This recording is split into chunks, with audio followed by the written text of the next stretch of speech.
Forcing the Alaska Department of Fish and Game to shut down a second period for subsistence fishing. Channel News' Jackie Barca has details tonight on what this means for fishermen. Jackie? Well, Mike, a sonar count taken Monday 120 miles from the mouth of the Yukon River showed less than half the average number of kings returning. A preseason plan by the department had them pulling one subsistence period, but because of the low run, the department pulled a second by canceling some subsistence opportunities. The department hopes to send more fish to the spawning grounds in Canada. It's not quite as good of a run as what we saw in 2009. It's tracking to be more similar to what we saw in 2007, 2008, and last year. It's still a little bit better than 2010, but it's tracking close enough to those other poor years that we did feel that additional action was necessary. Fishing game? 6-9. Commissioner Cora Campbell came. Yeah, they're getting the tour of the sonar right now. I think they're going to be in town around 2. Okay, around 2. Okay.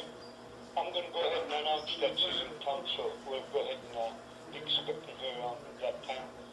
So, 2 o'clock. Yeah, I think she's going to tour around town, hoping to see some fish racks, smokehouses. Too much rain, too late in the season. She's got to come in June. Roger that. But yeah, I think they're going to finish up the tour and then have some lunch here and then head in about 2. Okay. Thank you. You're welcome. Have a good afternoon. Yep.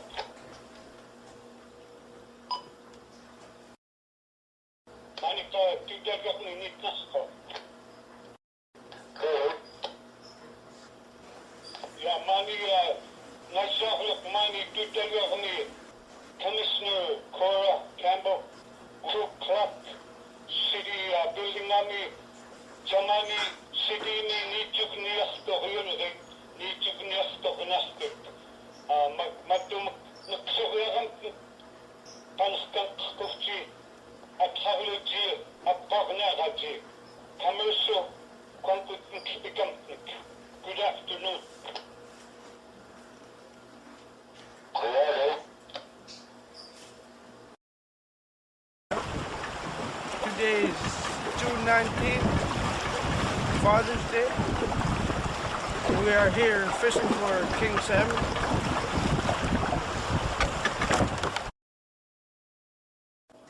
Are the managers liable for subsistence harvests that ruin as a result of their management actions? It seems like any time the Yukon River salmon is declared a disaster with poor salmon returns, commercial fishermen receive disaster assistance. What about subsistence fishermen? In the last several years, if commercial fishermen made any money to cover their expenses, costs of fuel, oil, boat, and motor, then they were considered to be doing fairly well. With concerns about the kings, Fish and Game reasoned, regardless of the poor economic conditions in this part of Alaska, Fish and Game will allow commercial fishermen to fish for salmon, but the commercial fishermen are not allowed to sell their kings. In 2009, Lieutenant Governor Sean Parnell, under Governor Sarah Palin, created an economic sanction on the sale of Yukon River King Salmon. Sean Parnell issued an emergency order making it illegal to sell any king salmon in districts Y1 to Y5. Influence from the eastern interior region of Alaska convinced Fish and Game and the governor's office to be excluded from this economic sanction. Fisheries in the Tanana, Nenana, and Chena River are allowed to sell king salmon.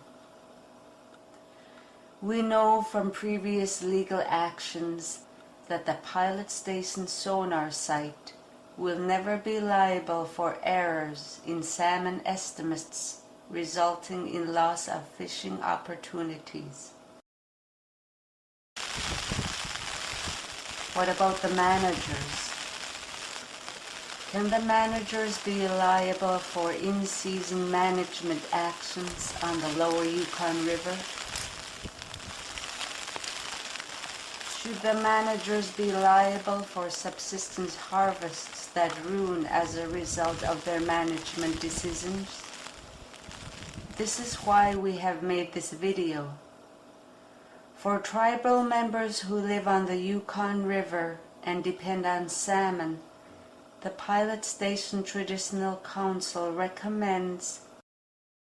This is Fish Radio. I'm Lainey Welch. Yukon Kings fetch unheard of prices in Japan.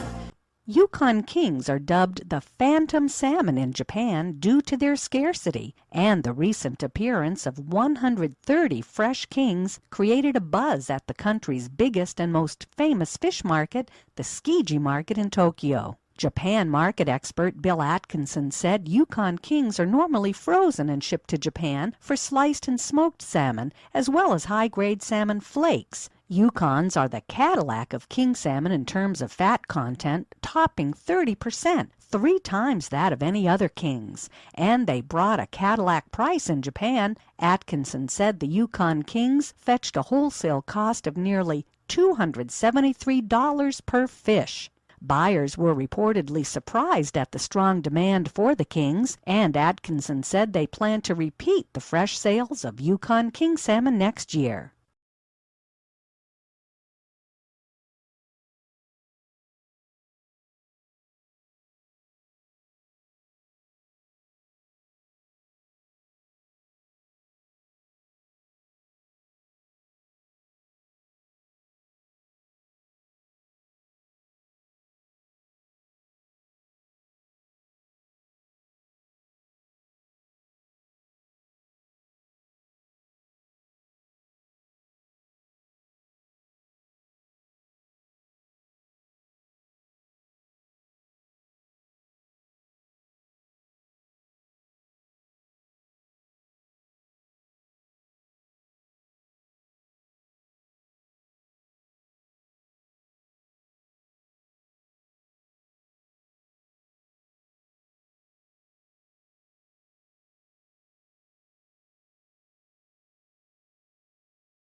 Our goal for this year is to have no suicides in our region. To accomplish this goal, we will need everybody to help in any way you can. When someone is talking about suicide, talk to them and take action. Let them know people are here to help them. Never leave that person that is thinking about suicide alone. Ask them questions like, when are you going to do it? How are you going to do it? Or why are you going to do it? Because suicide can affect everyone you love. If you commit suicide, then you hurt the people you love more. Suicide hurts everybody around you, and little kids think it's okay. It's a bad influence for the younger kids in this generation. What we need is someone to encourage us not to do it, because we are Alaskan natives and we are stronger than suicide. We don't need to do it because life is abundant around us. There have been many suicides in Alaska. but it doesn't mean we can do it too. Because we will suffer for eternity in torment in a place we wouldn't want to be. So ask these questions so that you'll know what to do and how to stop that curse. You can also comfort them or give them advice. This is a serious problem that should not be ignored.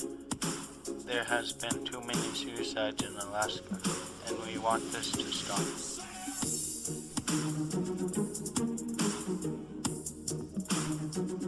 When one person does it, it starts a chain reaction on others.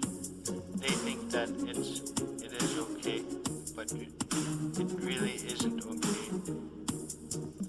We need to get this message out.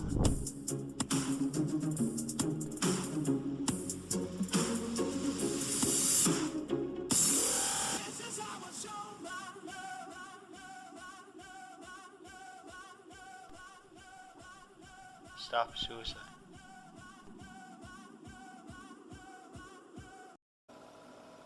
The Yukon River supplies us with food all year. It is easy for Fish and Game to say that they know our way of life, that they understand the hardships from closures and restrictions. Imagine being told that you can only shop for groceries Wednesday, 8 p.m. till Friday morning, a window's opening of when you can go to the store. In our case, we are told not to harvest salmon when we are ready.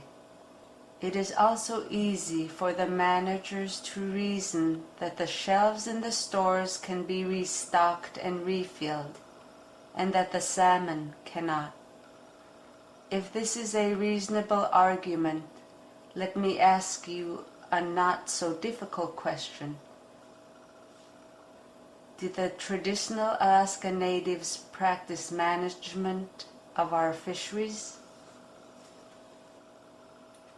In the last several years, poor salmon returns and poor commercial fishing efforts have provided disaster assistance for commercial salmon fishermen. What about the subsistence fishermen? Who will speak for and help the subsistence fishermen?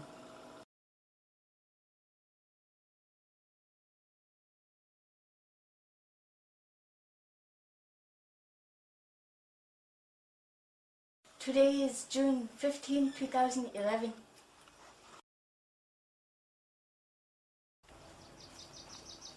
This is my family's fish rack.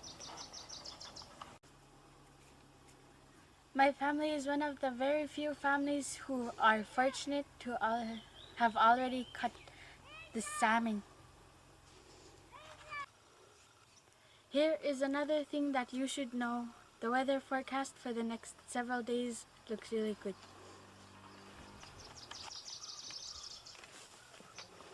It will be nice and sunny, and the weather will help dry the salmon.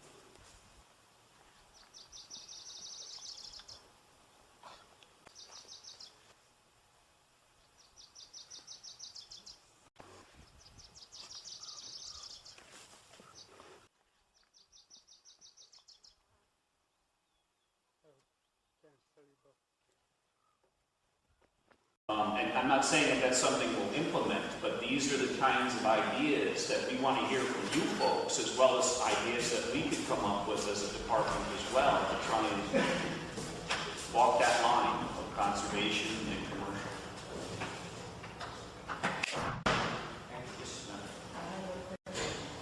Why do you have more restriction on subsistence and commercial?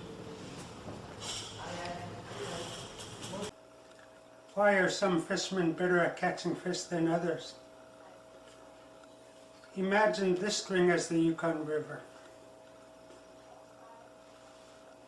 Here at this end is Pilot Station.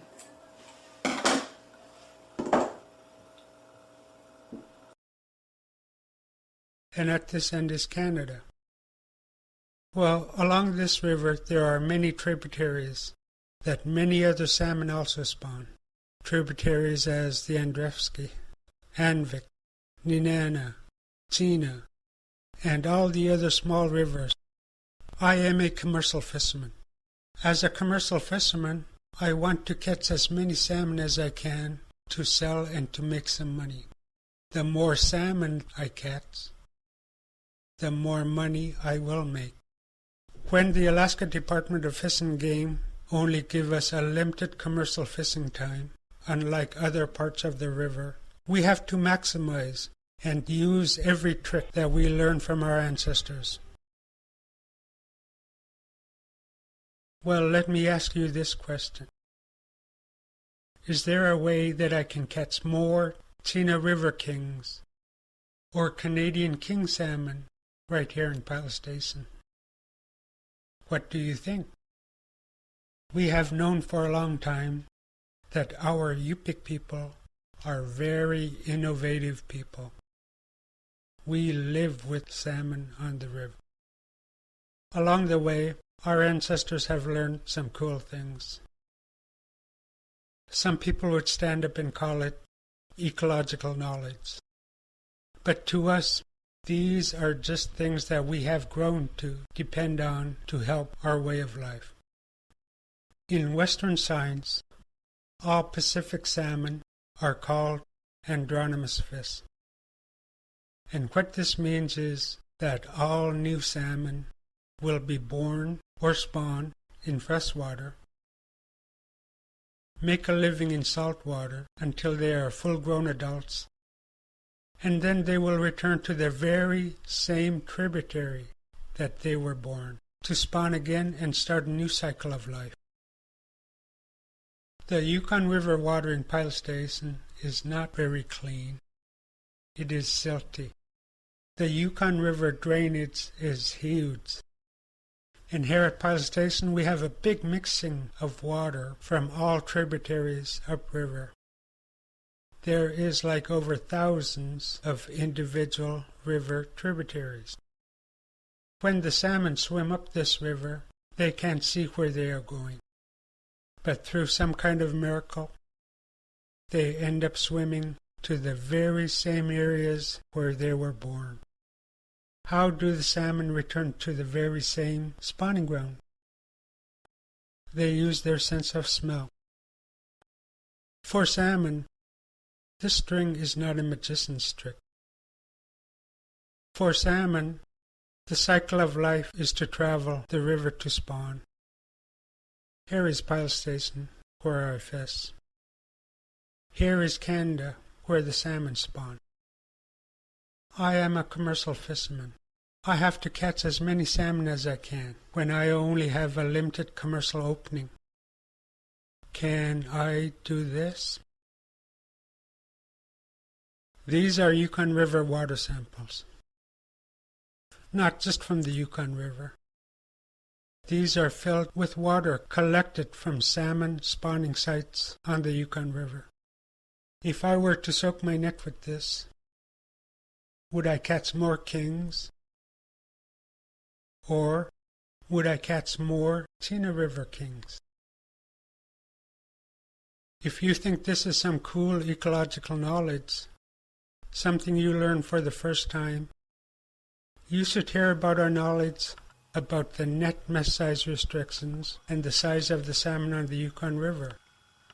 Unfortunately, in the interest of time, we will only be able to tell you what happened in the summer of 2011. This is not the first time, and it may not be the last. How much is too much, and how much is not enough?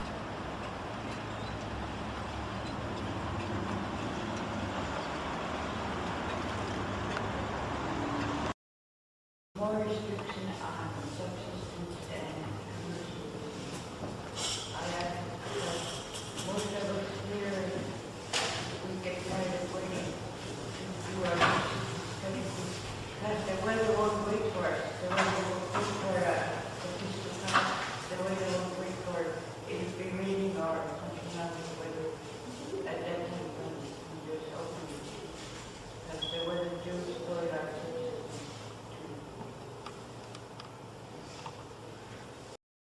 The second thing that I wanted to talk about is opportunities for involvement in gathering of subsistence harvest information. As you know, we're responsible for conducting subsistence research and documenting subsistence uses, and you saw a little bit of that if you were here yesterday. Subsistence Division staff was here and they gave a presentation about subsistence uses of salmon on the Yukon and Kuskokwim rivers, and this information is really critical to decision makers because both state and federal law say subsistence is a priority and it must be provided for and it must be protected. Decision makers really need good information about subsistence uses if they're going to make decisions that protect subsistence. And so we consider that research that Subsistence Division does very critical to protecting subsistence uses. And it's a real priority for us. One of the things that the department is looking to do is improve the subsistence research that we're doing. And it's one of our priorities. And so it's also an area where there's really good opportunity for partnership with tribal groups. And many of you are probably very familiar with opportunities that we have here in the region, partnerships that we have with tribes or native groups to collect subsistence data. So